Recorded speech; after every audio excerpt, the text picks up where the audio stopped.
guys, and welcome to the next tutorial of ethical hacking and penetration testing via Kali Linux, the advanced distribution.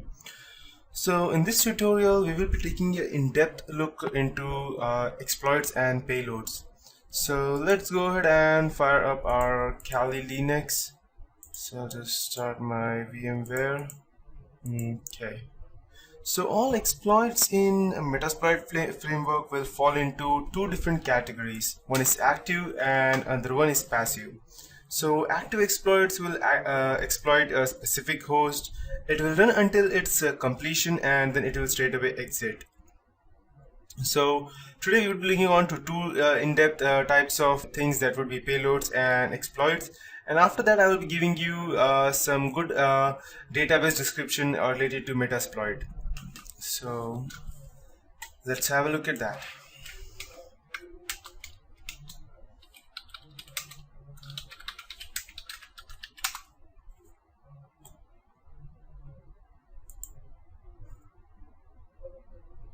Okay, so yeah, before I proceed, there are brute force modules that will exit when a shell opens from the victim, and module execution stops if an error is encountered.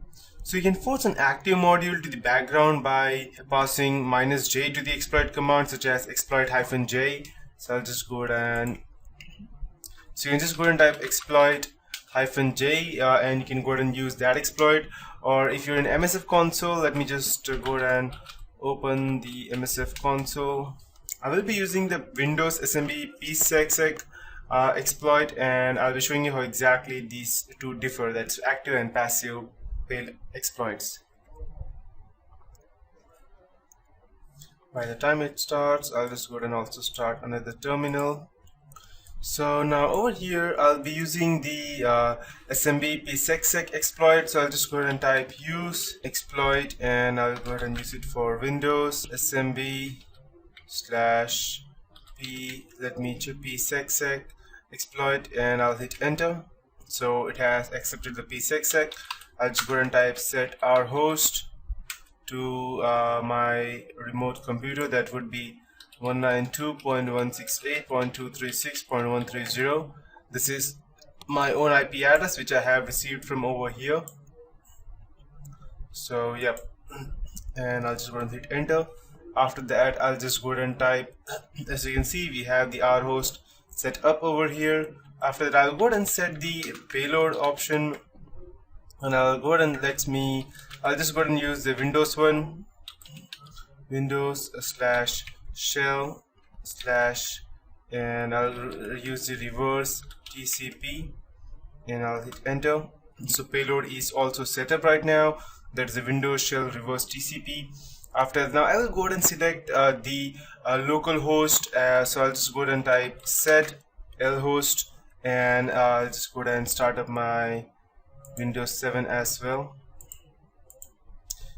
This is not actually a good idea, because most of the time if your firewall is open, even if the normal Windows Defender is open, it will not allow you to go ahead and exploit that particular system. So most of the time an active exploit is far better than just a passive exploit. But still there are sometimes people using Windows XP in many of the organizations, and that's the reason I am teaching you that.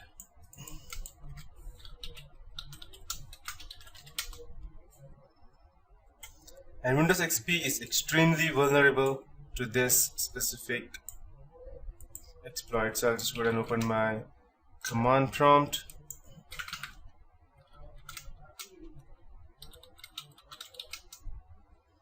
Okay, so my IP address is 192.168.236.131.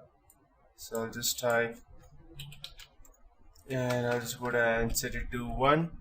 Perfect. Now I'll hit enter. So now I have the remote host set up, the payload, and the local host set up. Next thing I need to do is to go ahead and set the local port.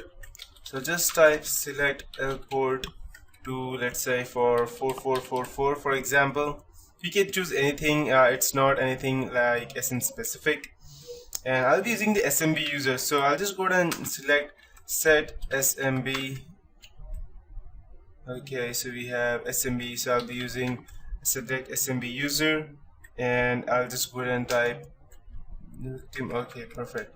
Set SMB user, and I'll go ahead and type. I want to go ahead and select it to be the victim. So I'll just go ahead and type victim. Let me check. Okay, sorry. SMB user.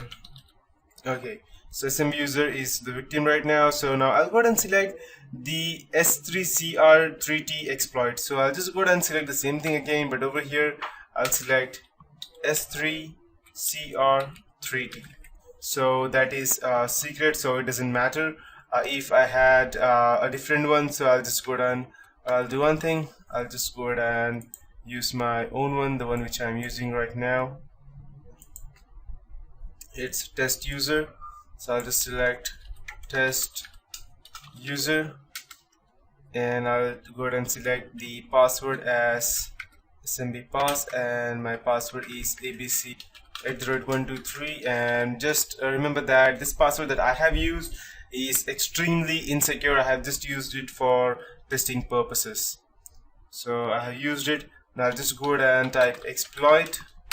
Okay, so as you can see, it tried to go ahead and connect to my remote server, but the connection refused to. Okay, let me check if my connection is still active. Ping 192.68.236.131. Okay, the connection is active, so I'll just go ahead and try to exploit that once more. Test user abcd@123 exploit. Okay, so the reason for this is just ignore the part that it's giving over here that connection is refused. So what passive exploits does is that it waits for incoming host and then exploit them. So it won't work normally. What you need to do is that you need to make sure that the person over here is actually trying to go and access something from your system, and only when he does that kind of thing you will be able to access that. So passive exploits are always focused on clients such as web browsers, FTP clients, etc., because they need something to redirect something to them.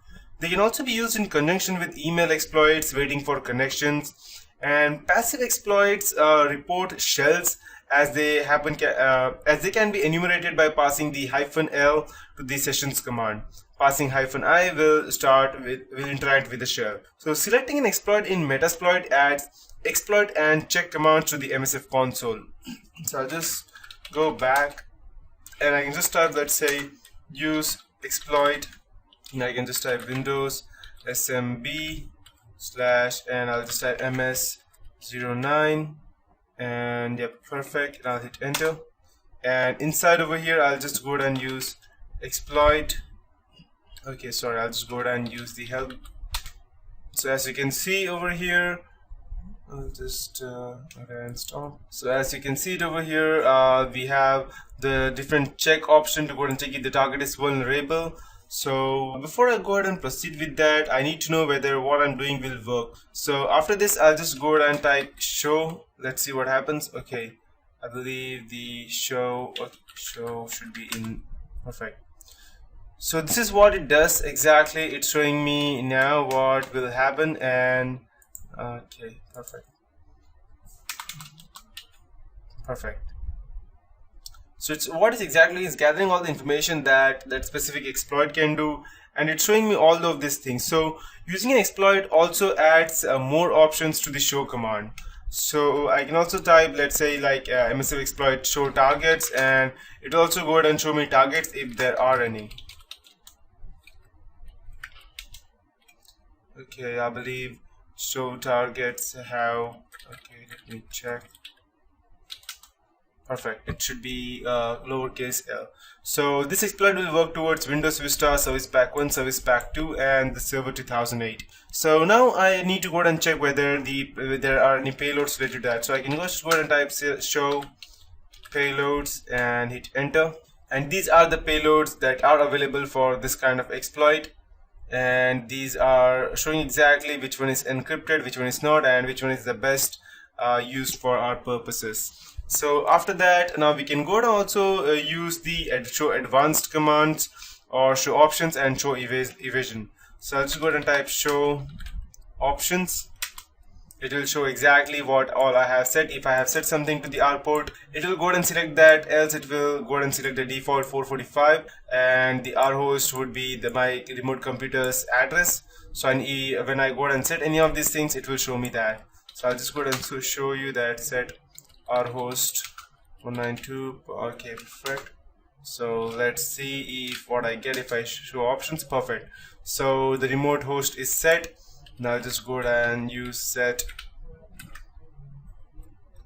R port, and I'll just type, let's say 44.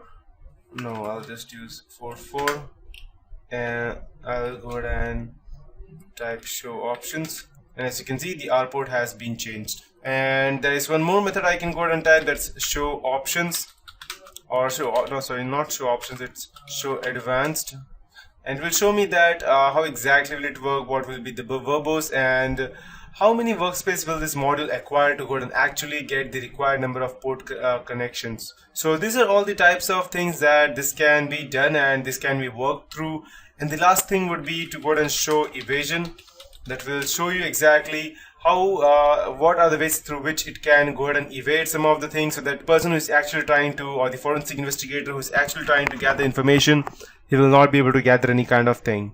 So yeah, that's it, and that is it for the exploits part. It's not much in detail, and exploits, there's not much to learn about exploits as well, because it's very easy to understand. So that's it for this tutorial, but I'll be continuing with the payloads stuff in the next tutorial, and just hang on for that.